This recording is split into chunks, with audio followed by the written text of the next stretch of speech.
আরে এক্স্যাক্টলি কি date PRB ঠিক করেনি? তোমাদের এইসব প্রশ্ন কেন আসে? আমি আগের দিন বলে দিলাম তো, এখনো পিআরবি কোনো ডেট ফিক্স করেনি, সেখানে আমি কি করে ডেট বলি?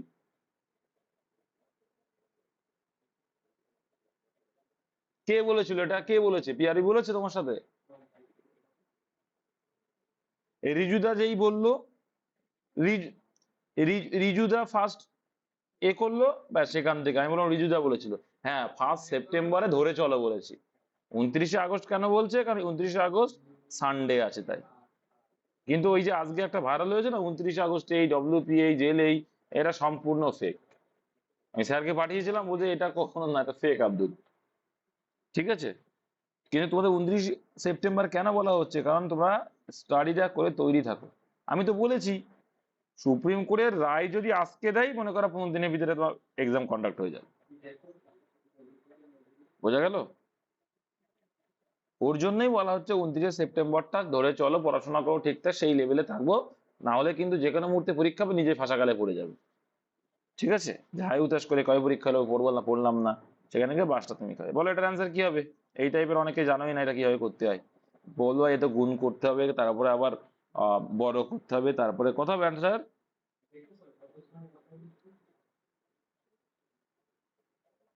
কেউ বলছে 6, কেউ বলছে 9, আমি, কেউ বলছে 6, কেউ বলছে না, আমি কি করবো ভাই? না হবে? দেখো, 100% কনফিডেন্ট আছে আমি, এটা তাহলে হবে। দেখো, যখনই এরকম থাকবে দেখবে দুটো গুণফল দিয়ে দেবে। আবার বলছি, যখনই এরকম থাকবে দুটো গুণফল দিয়ে দেবে, ক্ষুদ্রতম কোন সংখ্যা যোগ করলে যোগফল পূর্ণবর্গ হয়, এই এই প্যাটার্নই থাকে দেখবা। এই যোগফলই চাইবে, ভেবো না জন্য কিছু চাই, এই চাই। এত এর সাথে কোন ক্ষুদ্রতম সংখ্যা যোগ করলে যোগফল একটি পূর্ণবর্গ সংখ্যা হবে। সেক্ষেত্রে কি করতে হয়? সেক্ষেত্রে এই যে মান দুটো দেওয়া আছে, বিয়োগ করতে হয়। বিয়োগফল কত হলো? 890 আর 896 এর বিয়োগফল কত? 16, কি কবে থেকে? 6। তাকে 2 দিয়ে ভাগ করো, দিয়ে এদের হোল স্কয়ার, ব্যাস অ্যান্সার ক্লিয়ার। ঠিক আছে, কি করলাম? ডিফারেন্স বাই 2 এর হোল স্কয়ার। মাথায় রাখবে, যখনই দুটো গুণ দেবে, তার সাথে বলবে ক্ষুদ্রতম কোন সংখ্যা যোগ করলে যোগফল একটি পূর্ণবর্গ হবে, কি করতে হবে? সেই সংখ্যা দুটোর বিয়োগফল বাই 2, তাদের হোল স্কয়ার করতে হবে, করলেই অ্যান্সার। তাহলে 6/2 এর হোল স্কয়ার মানে কত হচ্ছে? 3 এর স্কয়ার হয়ে যাচ্ছে। 3 দিয়ে কেটে যাচ্ছে না? 3 এর স্কয়ার হয়ে গেল। ঠিক আছে, তার মানে 3 এর স্কয়ার মানে 9 হয়ে গেল। বলো। বিয়োগফল দেয় না, বিয়োগফল দেয় না, আমি প্রথমেই বললাম, পরীক্ষায় যেটা দেয় সেটা বললাম। বিয়োগফল এটা দেয় না। ক্ষুদ্রতম সংখ্যার যোগফল যোগ, 2 দিয়ে ভাগ যাবে না, এরকম হবেই না। এরকম হবেই না। যদি 5 আসে, তাহলে সেখানে কত আসবে? তাহলে কি 25/4 হবে? অপশনে 25/4ও থাকবে। ঠিক আছে?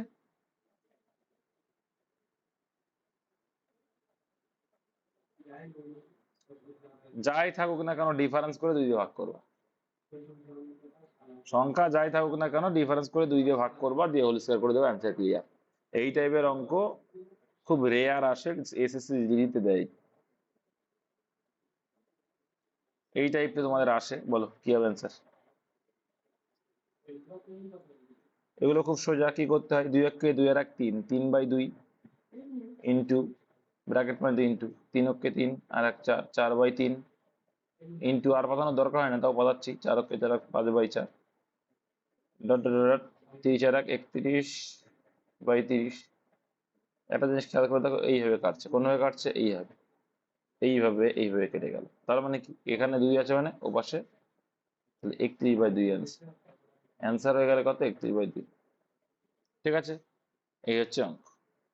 কিচ্ছু নেই, যারা জানতে না শিখে গেলে, আর যারা জানতে প্র্যাকটিস হয়ে গেল।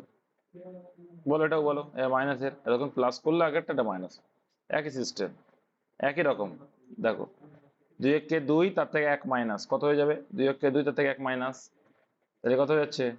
1-এর 2 হচ্ছে, ইন্টু, তারপরে 3-এর 2, ইন্টু, সরি 2-এর 3, তারপরে 3-এর 4, ডট ডট ডট, 59/60।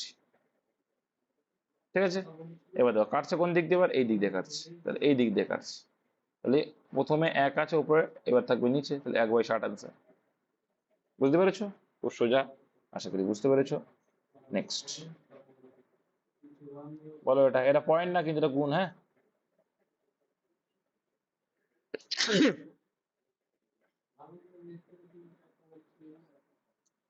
1/6 আসছে, দেখা যাক।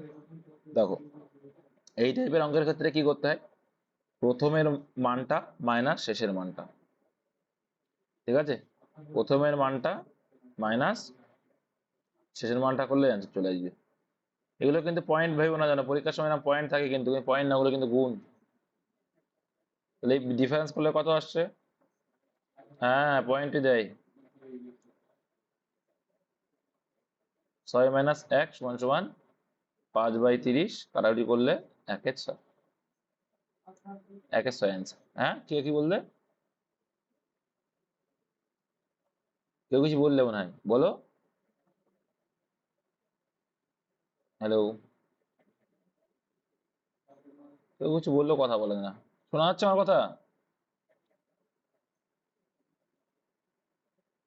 কেউ কিছু একটা বললে, মানে সেটা তার পরে বললে না, সেটাই জিজ্ঞাসা করছি। নেক্সট দেখো, দেখো পাওয়ার, পাওয়ার কি হবে, গুণ থাকলে যোগ হবে, তাই তো। পাওয়ার গুণ থাকলে কি হবে, তাহলে এক্স এর পাওয়ার গুলো দেখো, গুণ ফল আছে মানে যোগ করতে হবে, যোগ করলে কি আসছে দেখো তো পাওয়ার গুলো, তাহলে A plus B square minus B square, কি বলছো তুমি, এ, এবার দেখো এটা ফর্মুলা আছে, কি বলতে চাইছে, স্কোয়ার মাইনাস বি স্কোয়ার, এই বলছো তাই। আচ্ছা, এটা মানে কি, plus B square minus, plus কেন দিলাম, এই ইন্টু আছে তাই প্লাস, আর ভাগ হলে বিয়োগ হয়, হ্যাঁ। B square minus C square, দেখো এটা সব সূত্রে আসে, A plus B into A minus B, কার সূত্র, স্কোয়ার মাইনাস বি স্কোয়ার সূত্র। এবার প্লাস সি স্কোয়ার মাইনাস কি স্কোয়ার, এবার দেখো ধ্বংস হয়ে যাচ্ছে। এবার এই এই এই এইখানে কিন্তু অনেকে ভুল করে, এক্স এর পাওয়ার 0 সমান সমান অনেকে এটাকে 0 করে দেয়, আর অপশানে 0 থাকে, তাহলে অ্যান্সার কত হলো, 0? না, এটা কিন্তু অনেকে ভুল করে, ওই জন্যই বললাম, যারই পাওয়ারই 0 হোক না কেন, মান 1 হবে। তোমার পাওয়ারও যদি 0 হয়, তাহলে তোমার মান কত হয়ে যাবে, 1, এটা মাথায় রাখবে। পাওয়ার 0 মানে মান কিন্তু 1 হবে, অনেকেই 0 দেখে, পাওয়ার 0 দেখে অ্যান্সার 0 করে, ঠিক বলছি তো, অনেকেই করে, হয়তো এর ভিতরেই আছে যে অনেক করতে, দেখেছি, বললাম। এখান থেকে দেখো মানটা বের করে নাও, এখান থেকে কি করতে পারি আমরা, এলসিএম করো, এলসিএম করলে কত হবে, এবি হয়ে যাবে, আর এখানে কি হয়ে যাবে, এ স্কোয়ার প্লাস বি স্কোয়ার সমান সমান 1, তাহলে আমরা লিখতে পারি স্কোয়ার মাইনাস বি, সরি সাজিয়ে লিখলে অঙ্কটা হয়ে যায়, প্লাস বি স্কোয়ার সমান সমান এবি, এখানে কি লিখতে পারি, A square minus AB plus B square সমান সমান কত, 0, কিছু নেই মানে পাশ কি আছে, 0, তাহলে এটা 0 অ্যান্সার, এটা 0 অ্যান্সারই। তাহলে কিন্তু এখানে স্কোয়ার মাইনাস, এটা স্কোয়ার মাইনাস এ বি প্লাস বি স্কোয়ারের মান কত এলো, 0 এলো। এটা বুঝতে পেরেছো, এটা বুঝতে পারলে অঙ্ক শেষ। এই পর্যন্ত কারোর অসুবিধা নেই তো কারোর, টুকিটাকি টুকিটাকি বীজগণিত দেবে যেগুলো, সেগুলো এরকম টাইপেরই আসে। এবার দেখ, এ কিউ প্লাস বি কিউ এর সূত্র কি জানি, এ plus B into A square minus A B plus B square.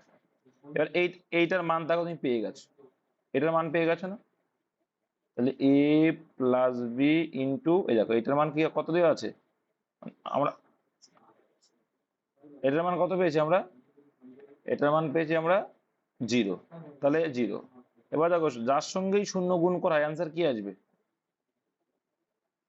তোমার সঙ্গেও যদি শূন্য গুণ করি অ্যান্সার কি হয়ে যাবে, তুমিও শূন্য হয়ে যাবে, তাহলে অ্যান্সার কত, 0। বুঝতে পেরেছো কিভাবে 0 আসলো, অঙ্ক সলিড অঙ্ক,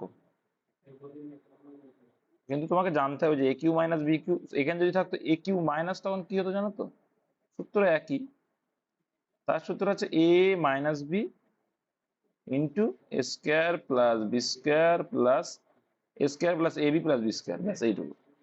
এই জায়গাটা মাইনাস যাই প্লাস হয়ে যায় জাস্ট, আর এই জায়গাটা যে প্লাস আছে সেটা মাইনাস হয়ে যায়, এইটুকু। তারপর দেখো ক্ষুদ্রতম কোনটা, এর ভিতরে ছোট কোনটা তোমাদের শিখিয়েছি কিভাবে করতে হয়। দেখো কি করতে হয়, ডিফারেন্স করতে হবে। তাই 4 আর 5 এর ডিফারেন্স করো, তাহলে কত হলো ভাই? প্রত্যেক ডিফারেন্সে 1 আছে, প্রত্যেক ডিফারেন্স দেখো 1। তাহলে দেখো প্রত্যেকের ডিফারেন্স যখন 1 আছে, তাহলে 1 দিয়ে যদি আমরা লবগুলোকে ভাগ করি, তাহলে যেইটা বড় সেটাই বড় থাকবে, তাই না? ডিফারেন্স যখন সেম আছে তখন যেটা বড় সেটাই বড়। ক্ষুদ্রতম তাহলে কোনটা, তাহলে এইটা বড়, এইটা বড়, এইটা বড়, ক্ষুদ্রতম তাহলে 4/5। বুঝতে পেরেছো? বুঝতে পেরেছো? আমি যা করাই সব একই নিয়মে করাই। তাহলে 4/5 অ্যান্সার। ডিফারেন্স সেম থাকলে যেটা ছোট সেটাই লব, লব লব যেটা ছোট সেটাই ছোট, লব যেটা বড় সেটা বড়। দেখো বলছি দুটি সংখ্যার অনুপাত 2:3 এবং গসাগু এত হলে বড় সংখ্যাটি কত। তোমাদের আমি বলেছিলাম যে দেখে নিতে হবে প্রথমে যেটা মৌলিক সংখ্যায় আছে কিনা, পরস্পর মৌলিক কিনা। 2 আর 3 পরস্পর মৌলিক সংখ্যা, তাই তো? তাহলে অনুপাত রয়েছে, তাহলে পরস্পর মৌলিক অনুপাত যখনই থাকছে তখন জাস্ট কি করবে, অনুপাতের সঙ্গে গসাগুটা গুণ করলে অ্যাকচুয়াল মানটা পাবে। এখানে বড় সংখ্যা চেয়েছে 2 আর 3 এর ভিতরে বড় কোনটা, 3 বড়, তার সঙ্গে গসাগুটা গুণ করলে আমরা অ্যাকচুয়াল মানটা পাবো। 3 8 কত হয়ে যাবে, 24 অ্যান্সার, যেটা তোমার অপশন নাম্বার কততে আছে, অপশন নাম্বার সিতে রয়েছে। নেক্সট দেখো, আশা করি অনেক কিছু শিখতে পারছো। দুটি সংখ্যার অনুপাত 3:4, লসাগু 84 হলে গসাগু কত। একই টাইপের অঙ্ক। আগে আমরা কি করব, আমাদের হিসাবটা বের করো, আমাদের হিসাবটা বের করার চেষ্টা করো। দেখো তাহলে গসাগু কত হবে, এবার দেখো এখান থেকে কত গুণ এটা দেখতে হবে। 3 আর 4 লসাগু কত হবে, আমাদের হিসাবে লসাগু কত হবে, 12। এবার আমাদের থেকে অ্যাকচুয়ালটা কত গুণ বেশি, 7 গুণ। তো তোমার তো একটুখানি আগেই বলে আসলাম যে হচ্ছে অনুপাতের থেকে অ্যাকচুয়ালটা পেতে গেলে কি গুণ করতে হয়, গসাগু। তাহলে আমরা কি গুণ করলাম, অ্যাকচুয়ালটা আসলো কি গুণ করে আসলো, 7 গুণ করে, তাই তো? তাহলে অনুপাতে 7 গুণ করলাম, আমি বলেছিলাম যে যেটা গুণ করে আমরা অ্যাকচুয়ালটা পাই সেটাই হয় গসাগু, তাহলে 7 হলো গসাগু। অ্যান্সার কি হয়ে গেল, অ্যান্সার হয়ে গেল অপশন নাম্বার এ। নেক্সট দেখো, জল জমে বরফে পরিণত হলে আয়তন 10% বাড়ে, বরফ গলে জলে পরিণত হলে আয়তন কত হবে। তাহলে কি জল গমে বরফ হচ্ছে, তাহলে 100 ছিল, হয়ে গেল কত, 110। এবার বলছে এই 110 থেকে তোমাকে আবার 100-তে আসতে হবে। তাহলে 110 থেকে আবার যদি 100-তে আসে, আমার কত মাইনাস করতে হচ্ছে, 10 মাইনাস করতে হচ্ছে। তাহলে শতকরাই চেয়েছে, শতকরাই কত, শূন্য শূন্য কেটে দাও, তাহলে 100/11। তো 100-কে 11 দিয়ে ভাগ করলে কত হয়, 9 11 99, 9 15 1-11, অপশন ডি হয়ে যাবে অ্যান্সার। এইসব অঙ্কই আসে, ভেবো না যে আহামরি বিশাল কঠিন আসে। কোনো একজন জানি না ওই ইউটিউবে বলছে, দাদা বলে দাদা তোমার প্রিভিয়াস ভিডিও থেকে শুরু করে সব আমি দেখেছি, আমি অনেক ইমপ্রুভমেন্ট পেয়েছি। মানে ও টার্গেট গ্রুপ 2-তে আছে অনেক সম্ভবত। বেশ ভালো লাগছে ছেলেটার কথা শুনে। তো প্র্যাকটিস করলে যে কোনো ভাবে করা যায়।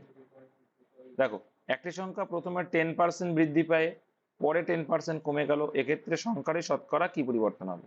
তো যখনই একই দুটো আমরা আমরা দুটো নিয়ম শিখি, যখনই দুটো পার্সেন্টেজ সেম আছে, একটা বাড়লো একটা কমলো বলা থাকবে, তখন সেই দুটোকে গুণ করে 100 দিয়ে ভাগ করো, করলে কেটে যাবে, কি যাচ্ছে আলটিমেটলি 1।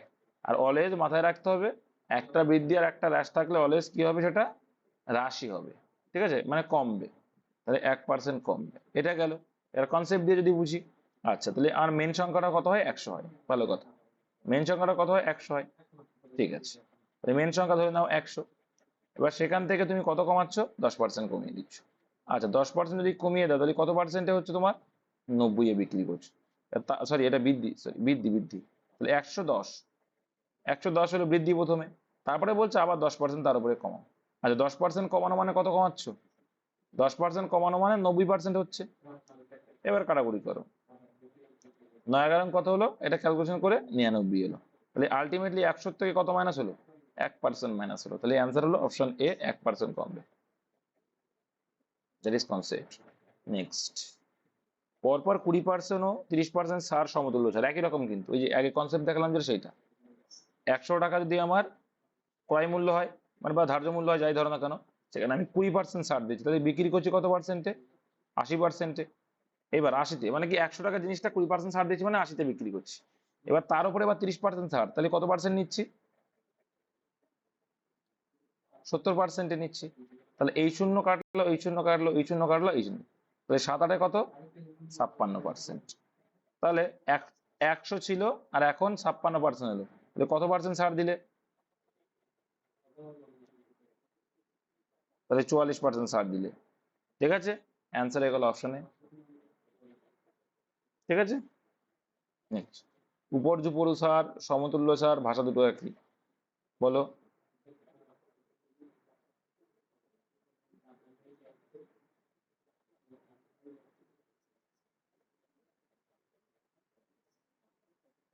হুম হুম 100 কেন, 80 দিতে হবে, কারণ প্রথমে দেখো পর পর মানে কি, তুমি প্রথমে 100 টাকা দাম ছিল, আচ্ছা তুমি প্রথমে ছাড় দিয়ে দিলে, ক টাকা ছাড় দিলে? 20 টাকা ছাড় দিলে, তাই 20 টাকা ছাড় দিচ্ছ মানে ক টাকা নেবা এখন?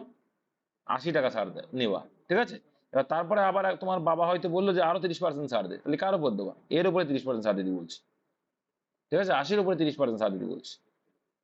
ঠিক আছে, পর পর ছাড় মানে প্রথমে 20% ছাড় দিয়েছো, 80 হয়েছে, 80-কে আবার 30% ছাড় দিচ্ছ, তা 30% ছাড় মানে কত পার্সেন্ট দিচ্ছ? 70%। কেটে গেল 57। তাহলে আলটিমেটলি প্রথমে দাম ছিল 100, সেখানে এখন হচ্ছে 56, তাহলে পুরো সমগ্র সার কত হলো? 44% হলো। বুঝা গেল? অঙ্ক মুখস্থ করবে না, কনসেপ্ট বুঝবে। 5টি দ্রব্যের ক্রয় মূল্য 4টি দ্রব্যের বিক্রয় মূল্যের সমান হলে লাভ বা ক্ষতির। এবার আমি তোমাদের কি বলেছিলাম মনে আছে? সিপি আর এসপি। আমি বলেছিলাম পরিমাণের উল্টো হয়ে যায় টাকা, তাহলে 5টির ক্রয় মূল্য, 5টি সিপি, আর এখানে 4টি দ্রব্যের বিক্রয় মূল্যের সমান। এটা কিসের বোঝে? পরিমাণ। টি মানে কি? পরিমাণের কথা বলছি। এবার আমরা জানি পরিমাণের উল্টো কি হয়, এই যতক্ষণ শিখিয়ে এসেছি তোমাদের। পরিমাণের উল্টো কি হয়? পরিমাণের রেশিওর উল্টো হয় টাকা। এবার আমরা লাভ ক্ষতি বিচার করি কিসের উপরে? টাকার উপরে। লাভ ক্ষতি বিচার করি কিসের উপরে? টাকার উপরে। তাহলে তুমি 4 টাকায় কিনেছিলে, সেই জিনিসটা 5 টাকায় বিক্রি করছো, এই 4 টাকার উপরে কত লাভ করলে? 1 টাকা লাভ করলে। তাহলে 1/4 মানে কত শতাংশ? 1/4 মানে কত শতাংশ? 25%। দেখো যারা জানো না তারা দেখে নাও, 100 গুণ করো, বোকামি করো, পরে 25% করো।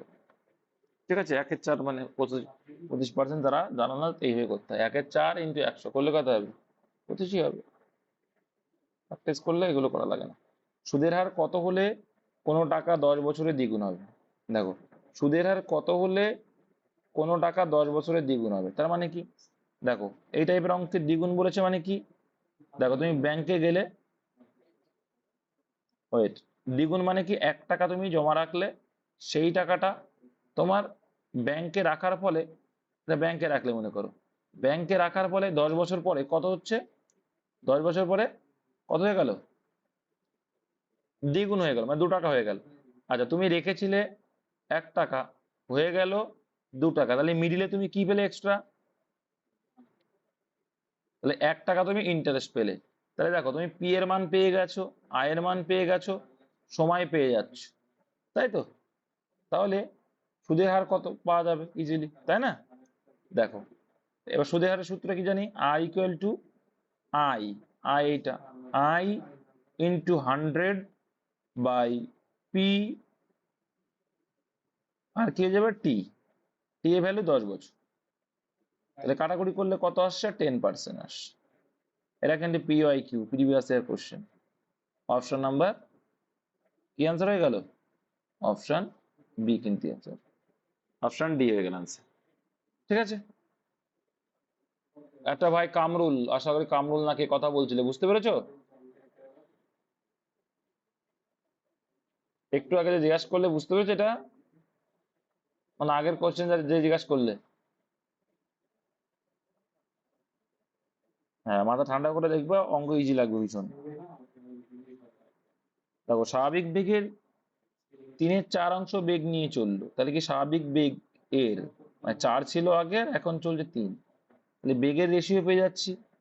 এটা ছিল স্বাভাবিক, একটা স্বাভাবিক বেগ ছিল, আর এখন বেগ হচ্ছে। কি বলছে? স্বাভাবিক বেগের 3/4 তার মানে কি স্বাভাবিক বেগ যদি 4 ছিল এখন সেটা 3 হয়ে যাচ্ছে। ঠিক আছে, এখন বেগ নিয়ে চললে এক ব্যক্তির একটি স্থানে পৌঁছতে 20 মিনিট দেরি হয়। আচ্ছা, এটা কিসের রেশিও আসে? স্পিডের রেশিও। আর তোমাদের আমি বারে বারে বলি স্পিডের রেশিওর উল্টো কি হয়?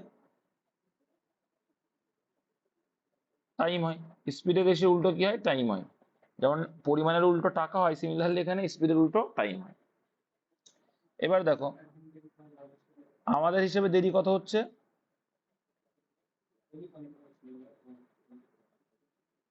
আমাদের হিসেবে 1 হচ্ছে। আর 1 মানে কত মিনিট বলছে এখানে? 20 মিনিট। বলে তার স্বাভাবিক সময় কত? তাহলে 1 মানে যদি 20 হয়, স্বাভাবিক তো 3 বলছে, 3 মানে কত হবে? Option C. বোঝা গেল? 1 মানে যদি 20 হয়, 3 মানে 3 × 60 হবে।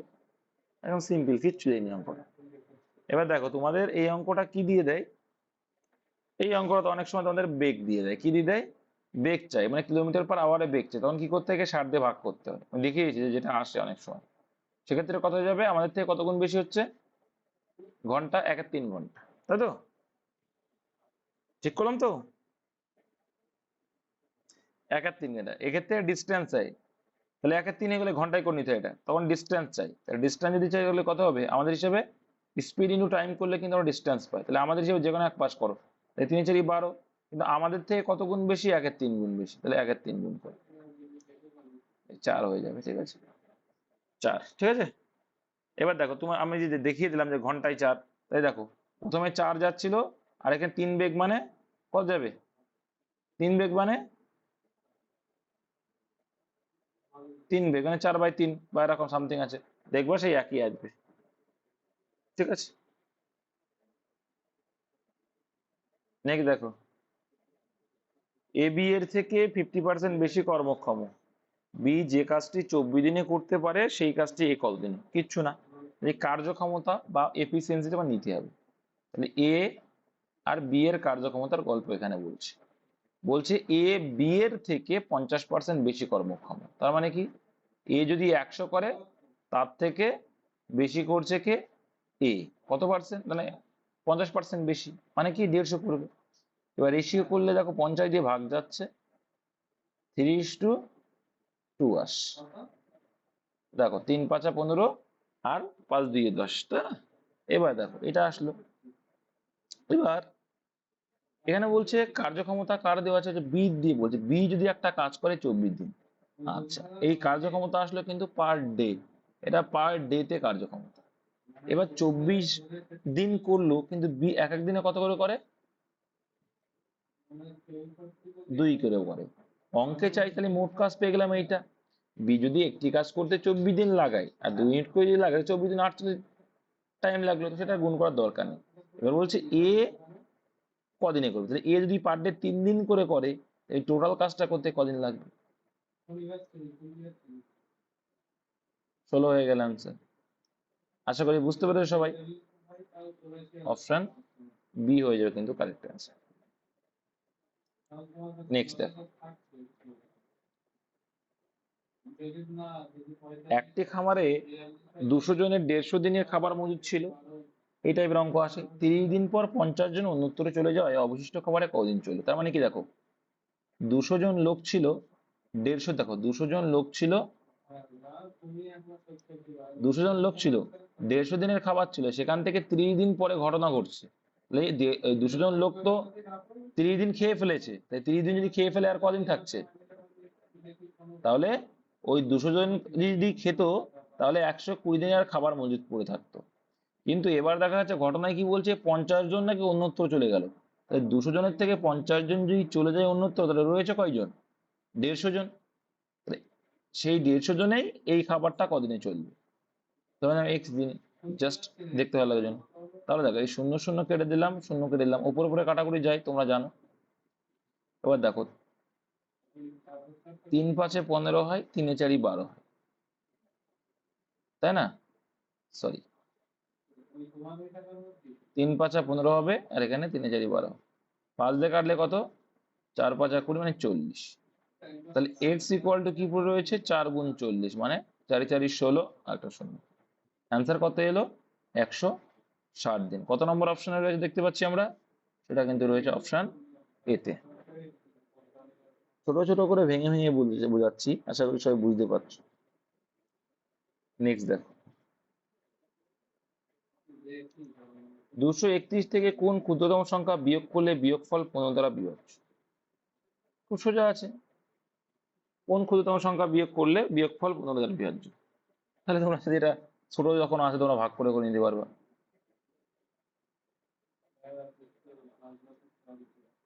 ঠিক আছে, ছোটই যখন আছে তোমরা 15 দিয়ে করতে পারবে, ক্ষুদ্রতম কোন সংখ্যা বিয়োগ করলে, তাই না? বিয়োগ করা মানে কম মান নিতে হবে। তাহলে একবার দাও, 15 কে 15, ডিফারেন্স কত আছে? 8, 81। 81 ভিতরে কবে যাবে, কয়বার যাবে?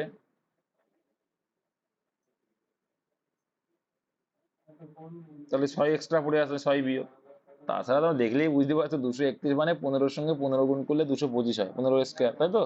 225, 15 স্কোয়ার 225, তার সঙ্গে কত অ্যাড করলে 31, 6 অ্যাড করলে 31, 6 অবশিষ্ট অপশন। আচ্ছা, এবার দেখো রিজনিং। 7টা 15 এর মিরর ইমেজ কালকে করিয়েছিলাম। তো মিরর ইমেজের দেখো 7টা 15, 12টার উপরে নেই, তাহলে কত থেকে বিয়োগ করব? 11টা 60 থেকে বিয়োগ করব। ঠিক আছে, তাহলে 7, 15 বিয়োগ করো, কত হচ্ছে? এটা আসে 45, আর এখানে আসছে 4টে 45। কত নম্বর অপশনে? Option number C. নেক্সট দেখো,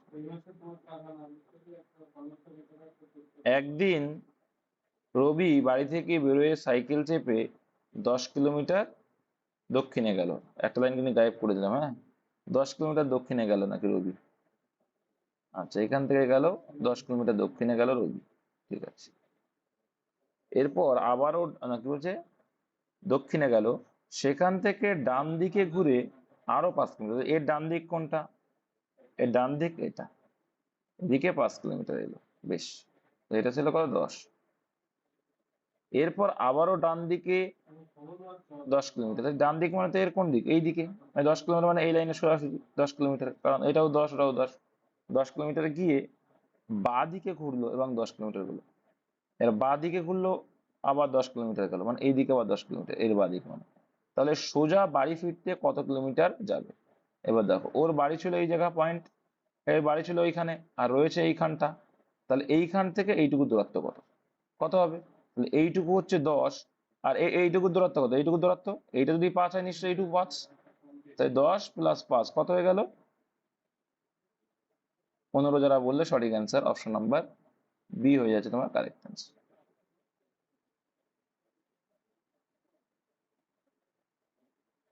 এবার দেখো, এ হচ্ছে বি এর পুত্র। দেখো মাথায় রাখবে, আমরা পুত্র বা ছেলে বোঝাতে মাথায় ছোট্ট একটা প্লাস দেব, আর মেয়ে বোঝাতে ছোট্ট একটা মাইনাস দিয়ে আমরা ডিনোট করে থাকি, মানে আমি যেভাবে করাই। আর বড় প্লাস মানে কি? স্বামী স্ত্রীর সম্পর্ক। সমান সমান মানে কি? ভাই বোনের সম্পর্ক। আর আগের জেনারেশনকে আগে, পরের জেনারেশনকে পরে লিখবো। সিকোয়েন্স করে লিখলেই ক্লিয়ার হয়ে যাবে। দেখো, এ হলো বি এর পুত্র, তাহলে এই বড় কে আছে? এ হচ্ছে বি এর পুত্র, তাহলে বি হচ্ছে বাবা, তাহলে আগের জেনারেশন, আর এ হচ্ছে তার পরের জেনারেশন। ঠিক আছে, এ হচ্ছে বি এর পুত্র, পুত্র তাই মাথায় কি রাখছে? একটা ছোট্ট একটা প্লাস মতো দিয়ে রাখছে। ঠিক আছে, ছোট্ট প্লাস দিয়ে রাখলাম, একে সেলিব্রেট। এ বলছে সি এর পিতা, এ হচ্ছে বি এর পুত্র এবং সি এর পিতা। তার মানে কি? এ বি এর পুত্র আবার সি এর পিতা, সি এর বাবা এ, তাই উপরে লিখলাম, পরের জেনারেশন পরে লিখলাম। দেখো পরের শর্ত কি বলছে, তাহলে বি কিভাবে সি এর সঙ্গে সম্পর্কিত? বি কিভাবে সি এর সাথে, কার সাপেক্ষে? সি এর কে হয়? বি। সি এর কে হয়?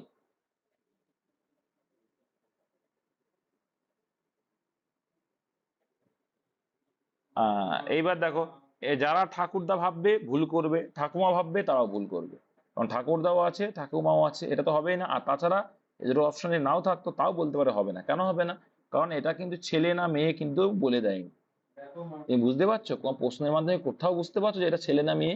বোঝা যাচ্ছে না। তাহলে অ্যান্সার হবে কি? বলা যাচ্ছে না। বোঝা গেল? কারণ এই বি কিন্তু ঠাকুমাও হতে পারে, আবার ঠাকুরদাও হতে পারে। জিজ্ঞাসা চিহ্ন স্থানের সঠিক শব্দটি কোনটা হবে আর কি? দেখো তাপমাত্রা মানে উষ্ণতা, উষ্ণতা। আচ্ছা, দেখো কে কে বলছো।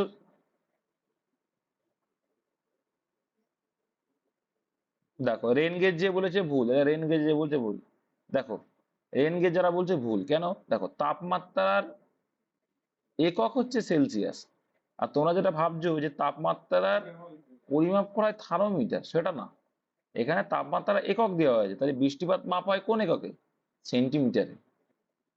অ্যান্সার অপশন বি হবে। যদি এইখানটা থার্মোমিটার থাকতো তখন তুমি রেন গেজ করতে পারো। এটাও পিওয়াই কিউ। কার? ও, তা বলো। আর এটা আগেও করিয়েছি।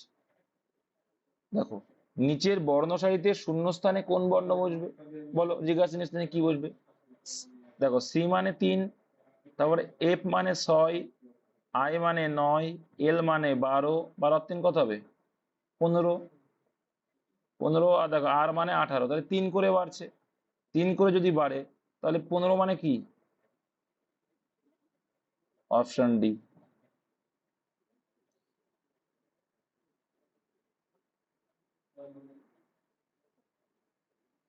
জিজ্ঞা চিহ্নিত স্থানে কত হবে বলো? কেউ কিছু, আচ্ছা চুপ করো তো, কেউ কেউ কিছু একটা বলতে চাইছো কিন্তু কথাটা আওয়াজ আসছে না।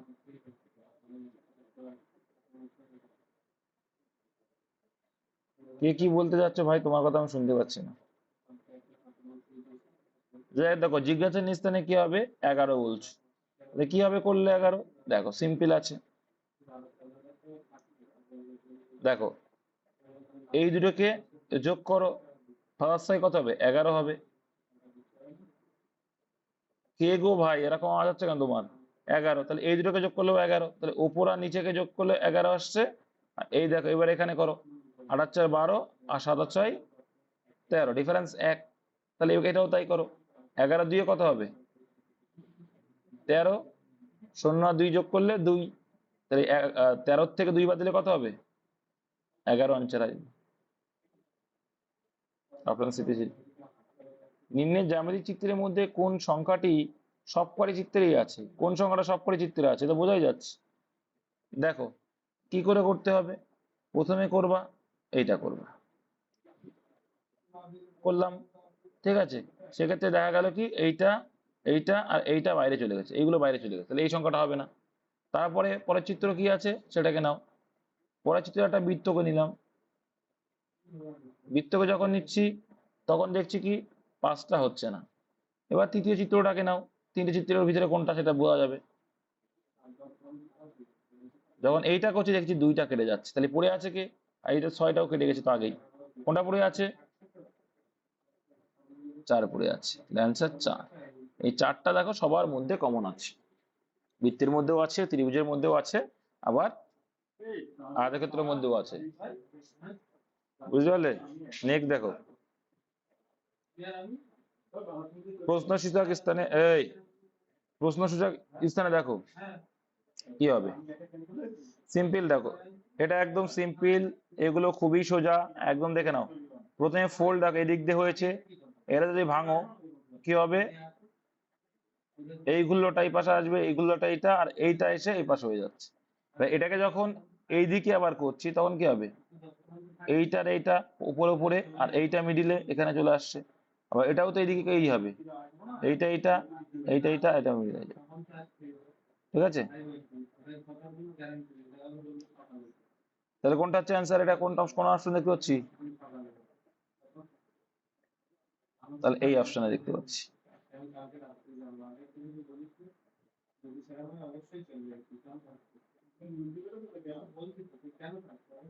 দেখো একজন মহিলাকে দেখিয়ে একজন ব্যক্তি বললেন, এই মহিলার মায়ের একমাত্র পুত্র হলেন আমার বাবা। এই ব্যক্তি ওই মহিলার কে হন? দেখো কি, একজন মহিলাকে দেখিয়ে, একজন মহিলাকে দেখিয়ে একজন ব্যক্তি বলছে, কি বলছে? এই মহিলার মায়ের তাহলে এই মহিলার মায়ের একমাত্র পুত্র হলেন, তাহলে এই মহিলার মায়ের একমাত্র পুত্র, আরে ভাই, মহিলার মায়ের একমাত্র পুত্র, তার মানে কি হয় মহিলাটার, এই মহিলার মায়ের একমাত্র পুত্র হলেন, তার মানে কি ভাই, বাবা কি হয়, ওই মহিলার মায়ের একমাত্র পুত্র মানে কি ওই মহিলাটার ভাই, ভাই একমাত্র পুত্র হলেন কে, আমার বাবা, তার মানে কি এটা হচ্ছে আমার বাবা, তার মানে কি এটা হচ্ছে পিসি আমার মহিলাটা। এবার যে এই ব্যক্তি ওই মহিলার কি হন, তাহলে মহিলাটির কি হচ্ছে, ভাইপো হচ্ছে, সিম্পল, কিছুই তো নেই। গরুর ছক্কা দেখো আর আনসার করো, চারের বিপরীতে কি আছে। এর আমি বলেছিলাম কি যে কমন পার্ট যদি থাকে দুটো, কমন পার্ট কোনটা আছে, দেখো সিম্পল লজিক, চারের সঙ্গে 5 দেখা যাচ্ছে, 3 দেখা যাচ্ছে, 2 দেখা যাচ্ছে, 1 দেখা যাচ্ছে, নেই কোনটা, 6 নেই, তাহলে 6ই অ্যান্সার, তাই তো। যেটা বিপরীতে থাকে সেটা দেখা যায় না, কিন্তু দেখো এটা অ্যান্সার হতে পারে না, 1 হবে না, 5 দেখা যাচ্ছে, 5 অ্যান্সার হতে পারে না, 2 আছে, 2 হবে না, কারণ 4-এর সঙ্গে দেখা যাচ্ছে, 3ও হবে না, অ্যান্সার অপশন সি। যেটা বিপরীতে থাকে সেটা দেখা যাবে, যায় না। এগুলো ছিল আর নেই নাকি, নেই।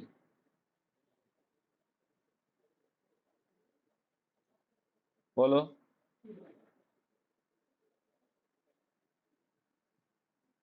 আচ্ছা, প্রিন্সিপাল, প্যারেন্টস আর স্টুডেন্টস, বলো।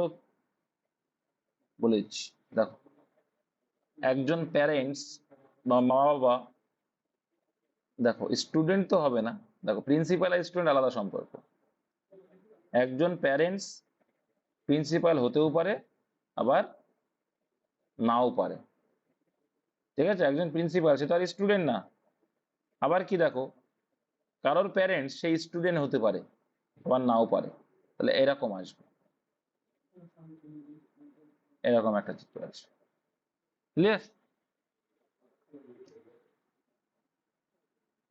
স্টুডেন্ট ব্যাপারটা বোঝোনি, দেখো এইটা হচ্ছে প্যারেন্টস,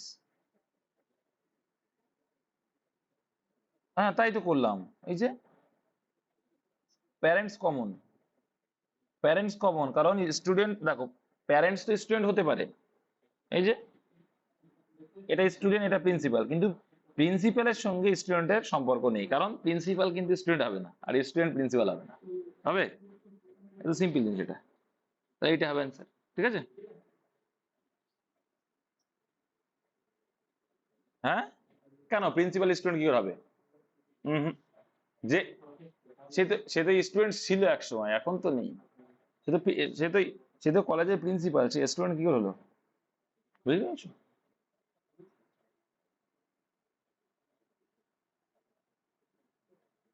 কি করে দেবা তুমি, গার্ড জোরে দেবা, অল প্রিন্সিপালকে অল প্যারেন্টসের মধ্যে কি করে দেওয়া যায়, সব প্রিন্সিপালকে বিয়ে করে, আচ্ছা সব প্রিন্সিপাল বিয়ে করে, তাহলে ইয়াং প্রিন্সিপালও তো থাকতে পারে ভাই, লজিক দিয়ে ভাবো, কিছু না, সিম্পল জিনিস, সিম্পল জিনিস। বলো রিজনিং আর কার কি এটা এটা আমি আগে করিয়েছি যদিও বা, এটা বলেছি, কি বললে লিখি, আচ্ছা মা, আচ্ছা ওকে ওকে, মা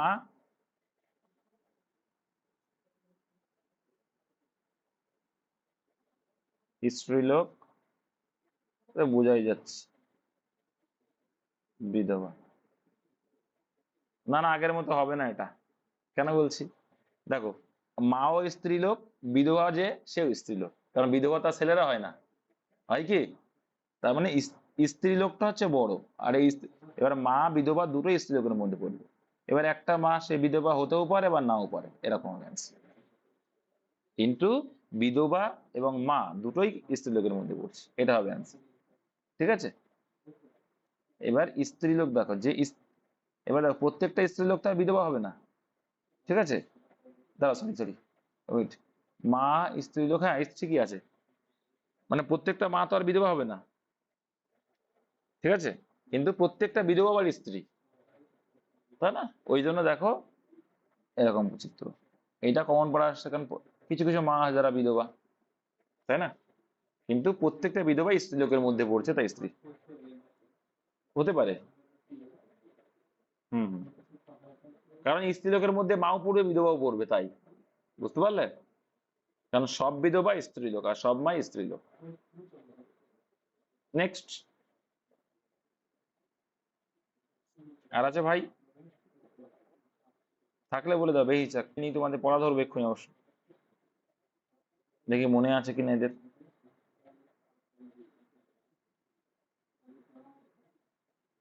বলো, দেখি চেষ্টা করে।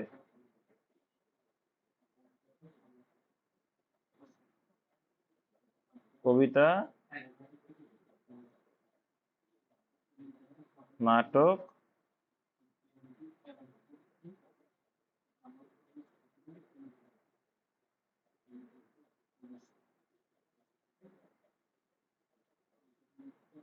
আ- কেন আলাদা হবে? সাহিত্য কি আলাদা নাকি? সাহিত্য জিনিসটা বুঝো তো নাকি?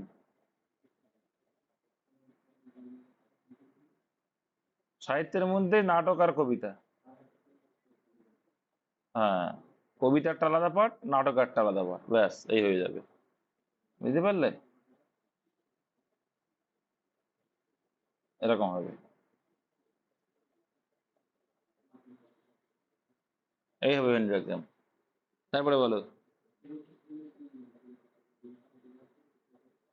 যাই হোক, ছবিটা মজা করে আঁকলাম, কিছু মনে করো নাকি আবার?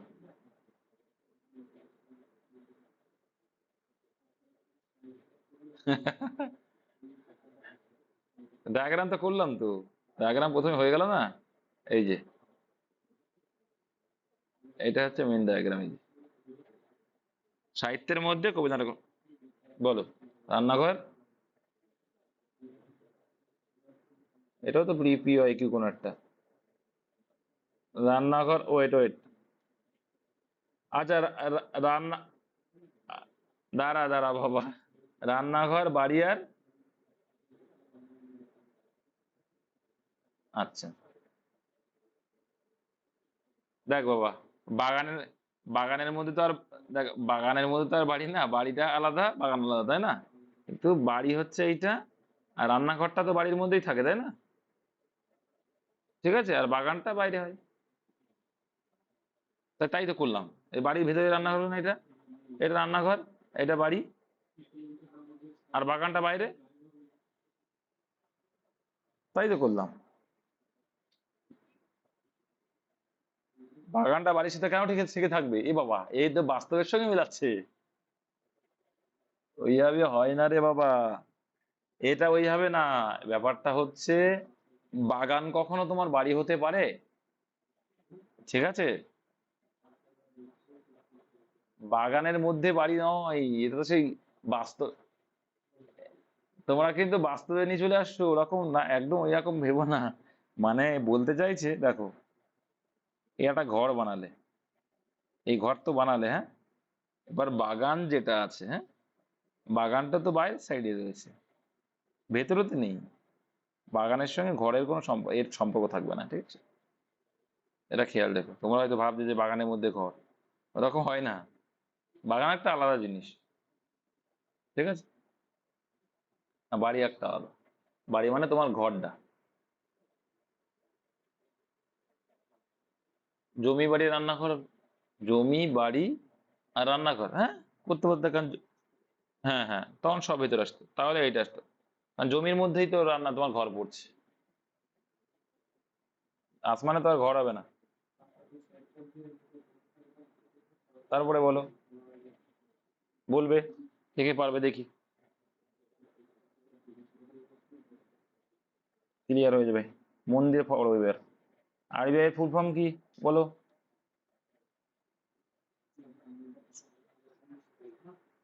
আচ্ছা, আরবিআই, আর আরবিআই কত সালে গঠিত হয়েছিল? স্থাপন হয়েছিল কবে?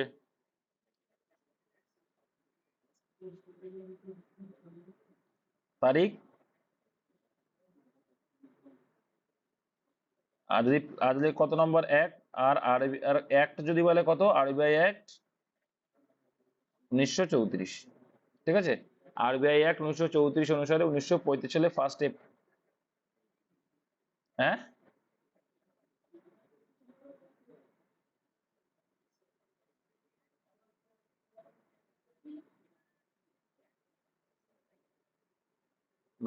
আরবিআই তার কনস্টিটিউশনাল বডি না। এটা কনস্টিটিউশনে পাবে কেন তাহলে? আরবিআই অ্যাক্ট, প্রত্যেকটা একটা আইন থাকে না। তুমি একটা যেমন তোমাকে বলি, তুমি একটা কোনো একটা কোম্পানি খুললে, তোমার একটা অ্যাক্ট বা তার যে শর্ত থাকবে না, সেটাই ওই আরবিআই অ্যাক্ট অনুসারে গভর্নমেন্টের পাস করা আরবিআই অ্যাক্ট। ঠিক আছে। এবার আরবিআই রুলস আছে না, সেই রুলস গুলো এবার দেখো। এই আরবিআই এর প্রথম গভর্নর কে ছিল? আরবিআই যে প্রধান হয় তাকে কি বলে? গভর্নর বলে। সেই গভর্নর কে ছিল?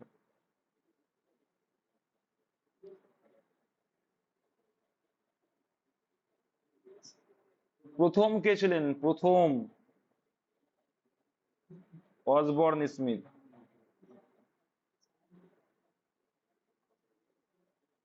আর প্রথম বাঙালি 1939 সালে কে হয়েছিল? সিডি দেশমুখ। ঠিক আছে। আমি আমি কি বললাম? আমি কি বাঙালি বলেছি?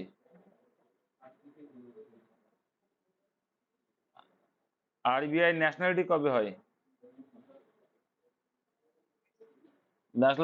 ন্যাশনালাইজেশন হয়েছিল, জাতীয়করণ হয়েছিল 1949। আচ্ছা, আরবিআই এর বর্তমান গভর্নর কততম গভর্নর?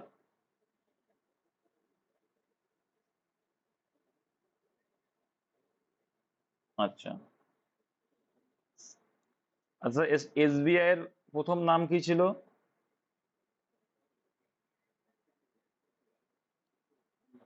আচ্ছা, ইম্পেরিয়াল ব্যাংক অফ ইন্ডিয়া, এটা কত সালে প্রতিষ্ঠিত হয়? ধ্যাৎ গাধা। ইম্পেরিয়াল ব্যাংক, ইম্পেরিয়াল ভুং ভাং বকছে। ইম্পেরিয়াল ব্যাংক প্রতিষ্ঠা হয় 1921 সালে। আর এই আর এই ইম্পেরিয়াল ব্যাংক কোন কোন ব্যাংক মিলে হয়েছিল? ক্যালকাটা, মাদ্রাজ আর মুম্বাই। বোম্বাই ছিল তখন নাম, সব ভুলে খেয়েছে। 1921-এ এটা হলো। এবার এসবিআই নাম হলো কবে? ইম্পেরিয়াল ব্যাংক থেকে।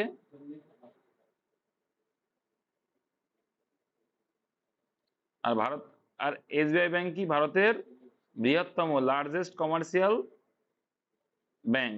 লার্জেস্ট কমার্শিয়াল ব্যাংক, ভেবো না যেটা গভর্নমেন্ট ব্যাংক। গভর্নমেন্ট ব্যাংক একটাই, সেটা হচ্ছে আরবিআই ব্যাংক। আর স্টেট ব্যাংক অফ ইন্ডিয়া, এগুলো কি সব? এগুলো হচ্ছে বাণিজ্যিক ব্যাংক বলে, কমার্শিয়াল ব্যাংক। ঠিক আছে। এটা বৃহত্তম ভারতের, ওই জন্যই তোমাদের গভর্নমেন্টের মতো মনে হয়। আর ভারতীয় প্রযুক্তিতে তৈরি একদম ভারতীয় ব্যাংক কোনটা?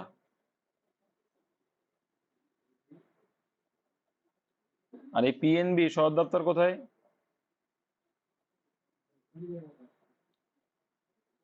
কোথায়? হয়ে গেল, এই জন্যই তো পরীক্ষা আসে। পিএনবির হেডকোয়ার্টার হচ্ছে দিল্লি, এই জন্যই পরীক্ষা আসে। আর পিএনবি প্রতিষ্ঠা হয়েছিল কোথায় প্রথম?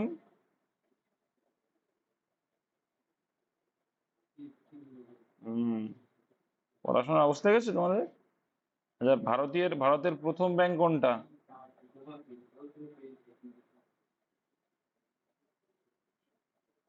সাল? 1770। Bank of Hindustan. Bank of India নাকি? Bank of Hindustan. আচ্ছা, প্রথম এটিএম চালু করেছিল কোন ব্যাংক?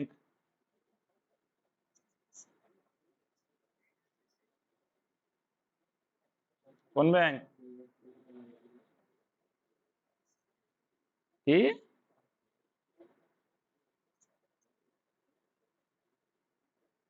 এইচএসবিসি ব্যাংক প্রথম অটোমেটেড টেলার মেশিন বা এটিএম করে। আচ্ছা। নাবার্ডের ফুল ফর্ম কি?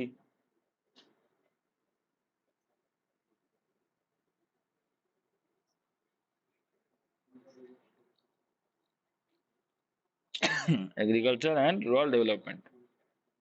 তাহলে এটা কি ব্যাংক?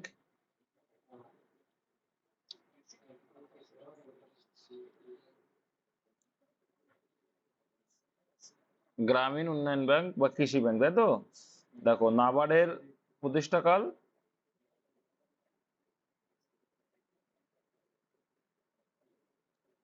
আচ্ছা, নাবার্ডের সদর দপ্তর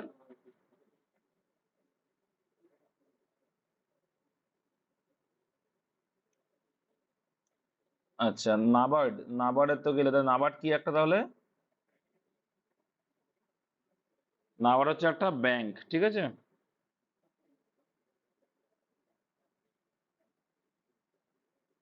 এক্সিম ব্যাংকের ফুল ফর্ম কি?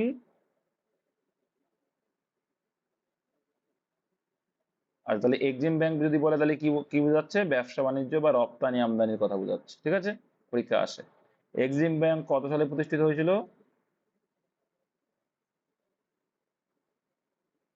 1982 সালে।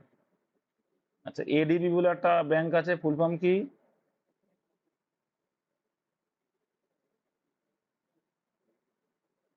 Asian development bank. আচ্ছা, কত সালে হয়েছিল এটা? আচ্ছা, এডিবির সদর দপ্তর কোথায়? ফিলিপিন্সের ম্যানিলা, তাই তো? আচ্ছা,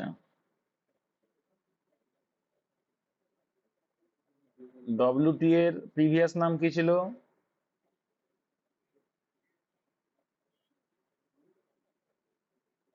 আচ্ছা, গ্যাট থেকে ডব্লিউটিএ কবে হয়েছিল? তার কথা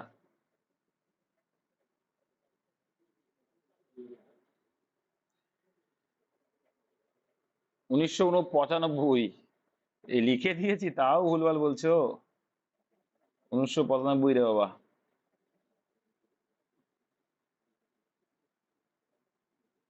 সব মিক্স হয়ে গেছে মানে? রিভাইজ করো তাহলে। ওয়ার্ল্ড ব্যাংকের সদর দপ্তর কোথায়?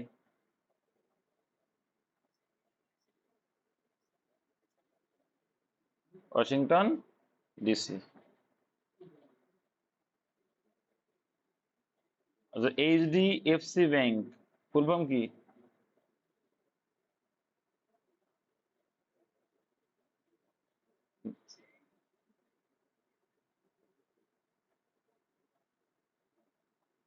Financial corporation. হুম হুম। কোঅপারেশন না কর্পোরেশন? কোঅপারেশন না কর্পোরেশনই হবে। তবুও দেখে নি, আমি যেটা লিখতে গেলাম অন্য কিছু হয়ে গেল, জানো তো। যাই হোক, দেখছি আইডিবিআই, এটা পরীক্ষা আসে। এটা আসে না, এটা আসে আইডিবিআই। আইডিবিআই কি জাতীয় ব্যাংক?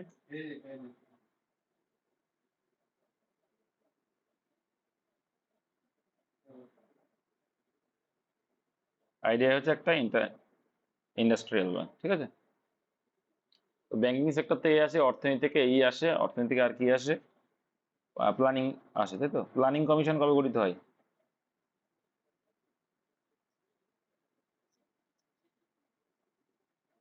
আজ এক একজন কি বলতে থাকো। একজন বলছে 1950-51। প্ল্যানিং কমিশন কবে গঠিত হয়? 1950।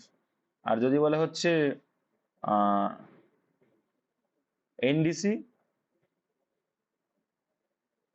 এনডিসি মানে কি? ন্যাশনাল ডেভেলপমেন্ট, হুম, জাতীয় উন্নয়ন পর্ষদ, ন্যাশনাল ডেভেলপমেন্ট কাউন্সিল যেটা, এটা হচ্ছে 1952। আর প্রথম প্ল্যানিং কমিশন কবে হয়? তখন 1951। আর এই 1951 প্রথম প্ল্যানিং কমিশনকে কি বলা হয়? কি মডেল বলা হয়? হ্যারড হ্যারড ডোমান মডেল, তাই তো। আর যে 56 সালে যেটা হয়েছিল সেকেন্ডের নাম কি? মহালনবিশ মডেল।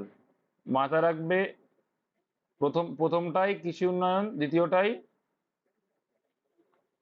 ভারী শিল্পের উন্নয়ন।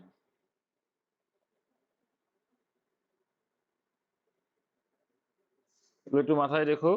আর এদিকে এই প্ল্যানিং কমিশন থেকে আছে আর অর্থনীতিতে কি আসতে পারে? কর। কর কয় প্রকার? কি কি? প্রত্যক্ষ আর ইনডাইরেক্ট, পরোক্ষ ট্যাক্স। ডাইরেক্ট কর মানে যেগুলো ডাইরেক্ট দিই, যেমন ইনকাম ট্যাক্স, ঠিক আছে। আর পরোক্ষ করের আরো আছে, পরোক্ষ করের উদাহরণ কি? জিএসটি যেমন একটা।